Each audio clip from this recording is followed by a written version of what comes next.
Well, I'm kind of caught up, waiting for everybody to pick up their stuff. That's all ready. All that's ready. And some of that's ready. Which got me to the point where I was like, oh, yeah, I can finally do some performance work and work on some nice, clean saws. This is a brand hammer new 201tc M-tronic that was brought to me, never seen wood. And I'm telling you, to work on a new saw is really nice. It's even better with the climbing saws because due to their compact nature, even after just running them for a little bit, there's good grime, sawdust, and everything all piled up in there. Customer requested some West Coast bling. Got a 3-point dog, billet muffler. Think's pretty slick. And I'll be honest with you, I put one of these on a ported 201 yesterday that had a modded muffler, the factory muffler. And it's the first time I've ever heard a 201 sound like an old school 200. I really like these. And with it being bolt on, that's awesome. All right, I'm gonna try something here. So here's your old school MS201t clutch. Here's your 201 clutch. So they've lightened it up, weight wise, maybe it's another ounce heavier. So that's going to be the less unsprung weight. I guess we'd enhance throttle response, but seeing how we're doing performance work, I don't think that's going to matter. On a side note, typically you'll get a chance, and I see these newer springs, these are much lighter, and it's because their tension or their strength is rated to keep these clutch shoes tucked in at idle, and then as soon as you bump the throttle, it allows them to slide out and then grab the clutch drum, which turns your chain. These newer springs only seem to last for about a year. They're much lighter. I put a new set of springs in this 200 clutch, and they are much more heavy duty and robust. So I've been swapping out 200 springs in the 201 clutch. But you'll also see that even though they're the same width, that's the same, that there's more contact area where they've trimmed some here and here. So maybe we can have a little bit more torque if we can put this extra torque to work and horsepower by having more clutch shoe material before the clutch starts to slip when it's bound. Again, like I said, this was fueled at the dealership and test run. We're going to change the color of the fuel before we get going. Another thing we're going to do before we get this thing up and running, if you'll look down in there, there's your oil adjustment screw. You turn it clockwise to get max. Here, if I can lay the so that's what that means right there, the low to high. So you crank your oiler up, your bar will last longer. Another nice feature about this bolt-on muffler is that you don't have to trim any plastic away. Here, let me grab. So typically, let me put you in the tripod. So here's what you don't want to do. And I learned this in the very beginning too. I took the spark arrestor out. What you want to do is take the spark arrestor out and clip off the screen and put it back if you're not in one of those, really dry, wildfire kind of places. But here's what happens. When you take this out and you do that little bit of a muffler mod, you end up blowing all that hot exhaust onto the plastic, and it becomes brittle after a while, and there's no amount of trimming or relieving this plastic that will keep it from burning the crap out of this. So what normally happens is you take a little section of this plastic rail and then remove a little bit of this material, drill a hole in the muffler and then open it out, with your die grinder. So you've got, a nice big hole right here for a muffler mod, and that's sealed up. So this way you don't have to worry about burning any of your plastics or anything else. That's another fantastic trade-off. For what it's worth, I have bought and keep on hand a handful of replacement spar screens so I can put back in there to keep this plastic from getting burnt and brittle and breaking and all that other stuff. Yeah, there's a nice comparison. What I'm working on today, what I was working on yesterday. Just, oh, she's a beaut, Clark. I did mention this in another video or a handful of other videos. Don't just lay that on there. You want to push this until you hear it snap into place. And that way you've got an airtight seal all the way around the filter, and then you can slide your filter cover on. All right, I've already made a couple of cuts just to kind of get the M-tronic system acclimated to the new changes. Obviously we need to wait for this thing to get the rings to seat in. We'll see full performance at that point.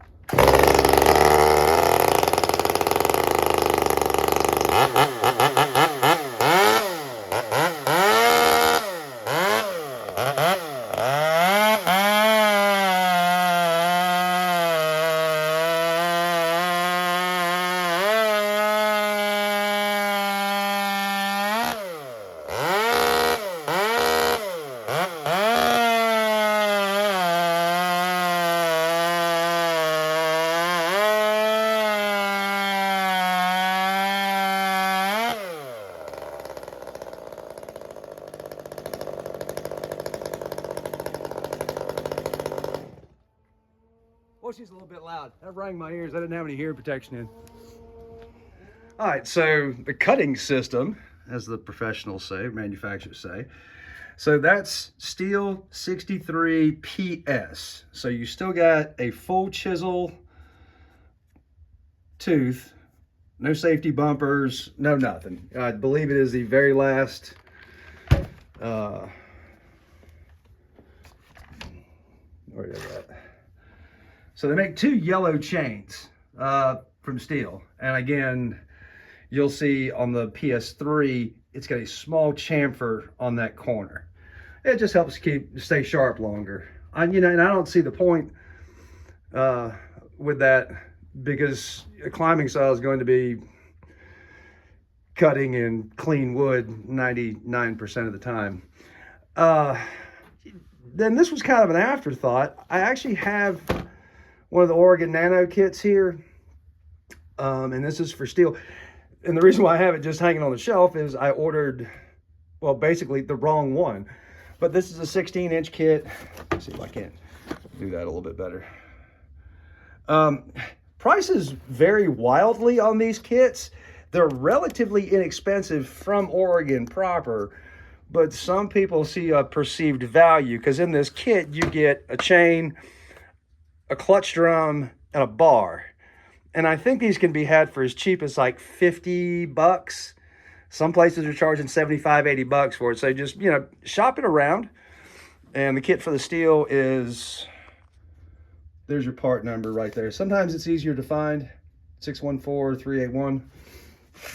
Let me slap this thing on there and see, because I've heard from professionals that this is absolutely the fastest cutting stuff out there. And then we'll take a look at the chain when I've got it on the bar. So like I said, even if you just make a couple of cuts, these saws, climbing saws, seem to find places to put all kinds. I mean, that may be 5 or 6 cuts. I did just a handful of cuts just to get it dialed in.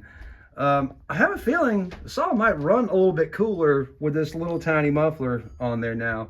There's a lot more room for the air to flow around the cylinder. Just a casual observation, no science, just a guess. So once you take the bar off, it's super simple. Do not use a big heavy duty impact. This is a 12 volt is what I use. And you want to go clockwise. So this is, righty loosen. How's that? Just give it a bump and then spin it off clockwise. And we'll take the clutch drum. So there's one cutting system. And then let's open this up and see what's going on. Here, I'll take all this shit out of the package. off camera. All right, and for those of you who like to keep up with the statistics, the steel bar and chain comes in at a pound 11 ounces, and here just bar to bar it's 1.43 pounds and 1.28 pounds, so a little bit lighter. These are both 16-inch bars. Let me get around here and grab the chain. You know, the chain's got a smaller chassis. That's part of the crafty design of this. So the bar and chain together is 1.8. That's a pound and a half. Or I guess that's, yeah, one. And then 1.10. A little bit of weight savings. If you want to look at these, I'll take you in closer, and you can see, I can untangle this, that the chassis of the chain is a little bit smaller than the Low Pro or Pico, but it does have safety bumpers, and a lot of people don't like safety bumpers. But we might be able to prove that these safety bumpers actually, I don't know, it's not horribly noticeable, but it's a little bit smaller. This also cuts a narrower kerf. See how skinny the teeth are versus that.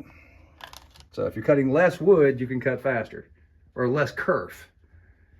All right, you just put the new clutch drum on there. You know, it's slightly different. So when you put it on there, you just want to rotate that. See how it just dropped into place. And then we'll replace our clutch. Unscrew it counterclockwise, which tightens it. Bump it on there, and then I'll put the bar and chain on. We'll take it outside, make a couple of cuts, and see if there's any noticeable difference in cut speed. Bar actually looks really nice on this saw. I like the graphics and everything else. I don't know, which one do you like?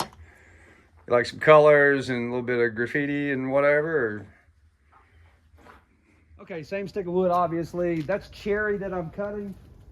Nice and clean, no knots. Let's just fire this up. It's only been a couple of minutes. I shouldn't have to choke it.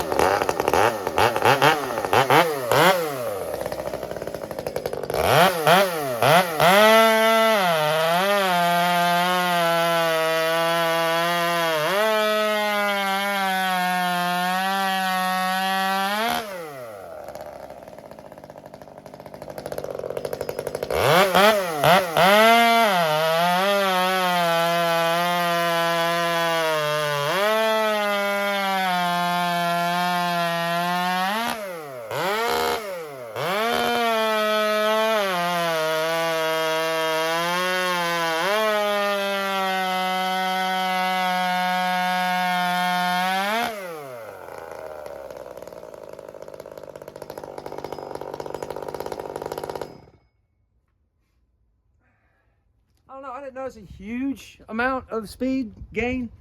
As far as chain stretch goes, I'd say for 3 cuts, that's a bit much. And I had it snug. When I tensioned it, you know, I always cycle that and just made sure, especially because it's a new chain, that I had a little bit of resistance. All right, let's wrap this up. I didn't intend for this video to be this long. I just thought, hey, wouldn't this be cool if I could try this out? And I don't think it's bad. I think it's nice. The first cut, when I was cutting, it seemed to be a little grabbier. And then after I got through that first cut, it was a little smoother. Okay, maybe after thinking about it, it does cut a little bit faster. But, you know, you'll have to be, you know, whether your local dealer will stock this chain. This is also Echo stuff, but I don't know if the drive link counts the same. So you're kind of going to be beholden to the internet to replace chains on that, which is not a bad idea. But, you know, like, oh crap, I need a chain. You know, you can always run back to the dealer to get a 16-inch chain for your climbing saw. Let me know what you think. I mean, I'm pretty neutral about what I've just did. So comment below. Give me a thumbs up. Thanks.